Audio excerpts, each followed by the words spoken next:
in the eye of the storm.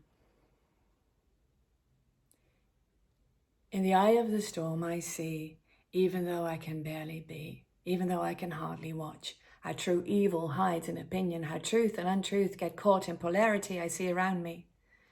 In the eye of the storm I become aware of how everything is dark out there, how one is forced to take a stance, to speak out in favor or against on topics we don't understand, how every time we choose an ally, humanity divides. In the eye of the storm is where I can reside when the tide is calm. When I'm having a good day, I can stop myself from chasing myself away. In the eye of the storm, I leave the state of alarm, avoid the socials and the news, but I still feel those long, desperate arms pulling me into opposing views, pressing nails into my skin, determined to pull me in. In the eye of the storm, I tend to think I am alone. I tend to think I'm on my own because I have nowhere to go, while all around seem to find new ground in picking one of two opposing sides where compassion for the other dies. I stand alone as long as I hide, as long as I make myself small, so small,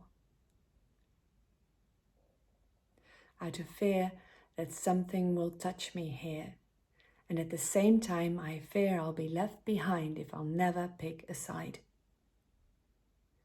While the storm rages on, I realize they are all alone.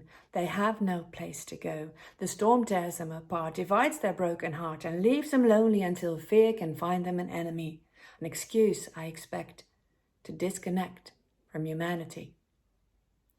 Instead of fearing the other side, where common human needs collide, would it be possible to decide that none of us know who's right?